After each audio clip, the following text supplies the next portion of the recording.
2025 நீங்கள் ஹீரோவோட extreme 250R இந்த வண்டியோட ப்ரோ அண்ட் கான்ஸ் எக்ஸ்பிளைன் பண்ண போகிறோம். ஆல்ரெடி கமெண்ட் பாக்ஸ்லையுமே நிறைய பேர் கேட்டிருந்தீங்க. சரி வாங்க வீடியோக்குள்ளே போகலாம்.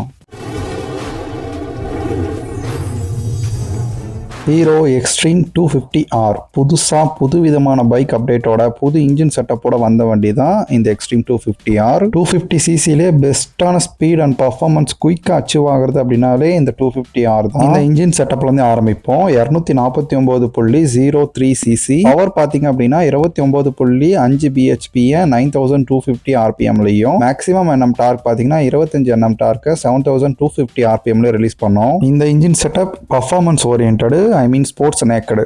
பர்ஃபார்மன்ஸ் உண்மையாகவே ஒரு பெரிய ப்ளஸ். நான் 135 140 வரைக்குமே நான் போயிருக்கேன். சூப்பராக இருக்குது பர்ஃபார்மன்ஸு. நல்லா ஃபன்னான ஒரு இன்ஜின்னு நல்லாவே கொடுத்துருக்காங்க. இன்ஜின் வைஸ் சொல்கிறேன். லோ எண்ட் பர்ஃபார்மன்ஸும் சரி, மிடில் எண்டும் சரி, ரெண்டுமே சூப்பராக இருக்குது. காம்படிஷன் இப்போ உதாரணத்துக்கு நீங்கள் டியூக் 250 எடுத்துக்கிறீங்க அப்படின்னா அது டாப் ஸ்பீட் இதை விட கொஞ்சம் எக்ஸ்ட்ரா பண்ணோம். பட் மற்றபடி லோ எண்டு மிட் எண்டுமே இந்த வண்டியில் சூப்பராக இருக்குது. டியூக்கை கம்பேர் பண்ணுறப்போ உங்களுக்கு அசிஸ்டன்ட் ஸ்லிப்பர் கிளச்சோட செகண்டு லிக்விட் கூல்ட் இன்ஜினோட வருது. எந்த விதத்துலையும் ஹீட்டிங் இஷ்யூன்றது நான் பெருசாக ஃபேஸ் பண்ணலை. டிராஃபிக்லையுமே நான் ஓட்டி பார்த்தேன். பம்பர் டு பம்பர் டிராஃபிக்லுமே ட்ரை பண்ணதுக்குமே இன்ஜின் ஹீட் ஆகுது. அதுக்கேற்ற மாதிரி லிக்விட் கூல்ட் அதோடைய வேலையை காட்டி மாம்பழம் வந்து கூல் வந்து நார்மலாக எடுத்துகிட்டு வந்துடுது. இது நிஜமாக ஒரு பெரிய நல்ல விஷயம் தான். நெக்ஸ்ட் லுக்கு, டியூக்கு ப்ரெஃபரன்ஸ் பண்ணுறவங்க அதோடைய லுக்கு தான். நம்ம டியூக் வேணாம்ப்பா, பட் அதே மாதிரி எனக்கு நேக்கட்ல ஒரு வண்டி வேணும் அப்படின்னா இதுல உங்களுக்கு ஃப்ரண்ட்ல DRL கொடுத்துருக்காங்க. ஃபுல்லா LED செட்டப் தான் இருக்கு. இந்த லைட்டே போதுமான அளவு இருக்கு. நைட் விசிபிலிட்டின்றது உண்மையா சூப்பரா கொடுத்துருக்காங்க. அதுல எந்த குறையும் கிடையாது. ஆல்ரெடி சொன்ன மாதிரி நீங்க டிசைன்ல நீங்க டியூக்கு பதில் இந்த டிசைன் நீங்க செலக்ட் பண்ணுவீங்களா மாட்டீங்களான்றத மறக்காம கீழே கமெண்ட் பண்ணுங்க. லுக் வைஸ் சப்ஜெக்டிவ் தான். பட் பர்டிகுலராக எனக்கு ஓரளவு பிடிச்ச மாதிரி இருக்கு. ஸ்லைட்டாக எனக்கு பிடிக்கல அப்படின்னா எனக்கு பார்த்தீங்கன்னா கொஞ்சம் தூக்கினா மாதிரி இருக்கும்.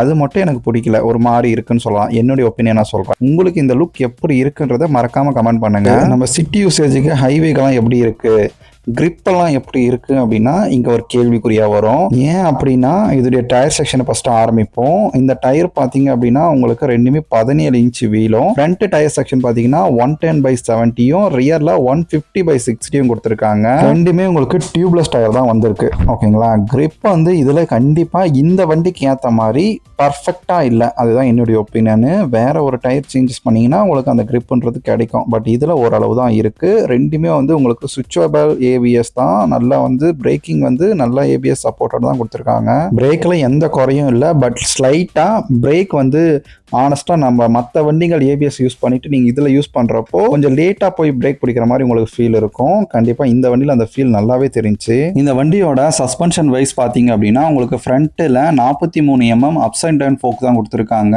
ரெண்டாவது உங்களுக்கு ரியரில் பார்த்தீங்க அப்படின்னா சேம் மோனோசாக் சஸ்பென்ஷன் 6 ஸ்டெப் வந்து ப்ரீலோடராக அட்ஜஸ்ட் பண்ணிக்கலாம். அது மாதிரி செட்டப்பில் கொடுத்துருக்காங்க. சஸ்பென்ஷன் நம்ம ஒரு டாப் எண்ட் அடிக்கிறப்போ நல்லா ஸ்டிஃபாக நல்லாவே இருக்குது. அதே நேரத்தில் நம்ம சிட்டி யூசேஜுக்குமே பக்காவாக இருக்குது. அதில் எந்த குறையும் கிடையாது. சஸ்பென்ஷன் வைஸ் லிட்டில் பிட் நல்லா வந்து ஸ்டிஃபாக இருக்குன்னு உங்களால் ஃபீல் பண்ண முடியும். பட் ரொம்ப கல் மாதிரி இருக்கான்னு கேட்டிங்கன்னா அப்படி கிடையாது.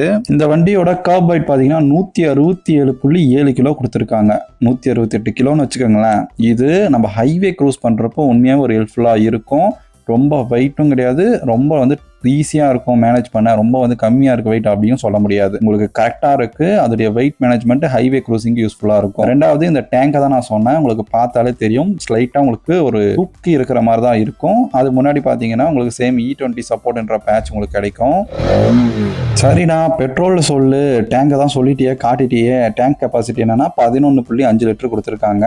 அப்போ மைலேஜை சொல்ல அப்படின்னா நீங்கள் மேக்ஸிமம் 28லேருந்து 34-35 வரைக்கும் எதிர்பார்க்க முடியும். அதுக்கு மேலே எதிர்பார்க்க முடியாது. இது ப்ரோவா காணான்றதை நீங்களே எடுத்துக்கோங்க. காணா அதுக்குள்ள நெகட்டிவ் ஆரம்பிச்சிட்டியா? ஆமாம், நெகட்டிவ் ஆரம்பிச்சிட்டோம். சரி வாங்க நெகட்டிவ்குள்ளே போகலாம். இந்த சீட்டு தாங்க ஓட்டுறவங்களுக்கு ஓகே, நல்லா தான் இருக்குது சிட்டி யூசேஜுக்குன்னு நீங்கள் பார்க்குறப்போ. பட் பில்லியனுக்கு சுத்தமாக செட் ஆகாது. ரொம்ப ரொம்ப சின்ன சீட்டு தான். கம்ஃபர்டபுளுமே உங்களுக்கு கிடையாது. ஃபேமிலி யூசேஜுக்கு அர்ஜென்ட்டுக்கு எட்டுன்னு போகிறீங்க, யாராச்சும் கூட கூட்டிகிட்டு போகிறீங்கன்னா ஓகே. பட் அதில் உட்காந்து தான் பேரண்ட்ஸ்லாம் எட்டுன்னு போகிறீங்க, ஃபேமிலிக்காக வாங்குறீங்கன்னா கண்டிப்பாக வந்து உங்களுக்கு இந்த வண்டி சூஸ் ஆகாது. பின் விளைவுகளை கொஞ்சம் பார்த்து எடுங்க வண்டி எடுக்கிறப்போ.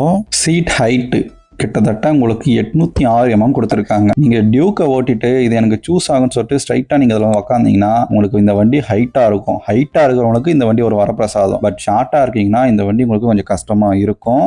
மஸ்ட் டெஸ்ட் ட்ரைவ் பண்ணி பார்த்துட்டு பிள்ளைங்களாம் உட்கார வச்சு ஓட்டி பார்த்துட்டு எடுங்க. வெயிட் அந்த சீட்டோட ஹைட்ன்றது கண்டிப்பாக கொஞ்சம் ஹைட்டாக தான் இருக்கும் இந்த வண்டி. கிரவுண்ட் கிளியரன்ஸுமே பக்காவாக இருக்கும். உங்களுக்கு 167 mm தான் கொடுத்துருக்காங்க. ஸோ நம்ம ஸ்பீட் பிரேக்கில் எங்கேயுமே உங்களுக்கு பெருசாக தட்டாது, தைரியமாக நீங்கள் போக முடியும் பிள்ளைங்க ஓட்டியுமே. ஏன்னா சஸ்பென்ஷன் வைஸ் ஸ்டிஃபாக கொடுத்துருக்கனால உங்களுக்கு பெரிய டிஃப்ரென்ஸ்ன்றது கண்டிப்பாக இருக்காது. இன்ஜின் வைஸ் நம்ம வருவோம். இன்ஜின் பார்த்தீங்கன்னா உங்களுக்கு 4000 RPMக்கு மேலேயே உங்களுக்கு வைப்ரேஷன் வர ஸ்டார்ட் ஆகிடும். உதாரணத்துக்கு நீங்கள் ஒரு 100-110 நீங்கள் கூர்ஸ் பண்ணுறீங்கன்னா 100 உள்ள இருக்கிறப்ப பெருசாக எந்த டிஃப்ரெண்ட்டும் தெரியல. நீங்கள் 110 கிராஸ் பண்ணுறப்போ உங்களுக்கு வைப்ரேஷன் ஸ்டார்ட் ஆகிடும் எல்லா இடத்துல இருந்துமே. அதுவுமே நோட் பண்ணிக்கணும். ரெண்டாவது இன்ஜின் நாய்ஸ் நிறைய கஸ்டமர் இப்பயும் சொல்றாங்க, கொஞ்ச நாள் நல்லா இருக்கு, வாங்கின புதுசுல நல்லா இருக்கு, கொஞ்ச நாள் போனோடனே இன்ஜின்ல சவுண்ட் வர ஆரம்பிக்குதுன்றாங்க.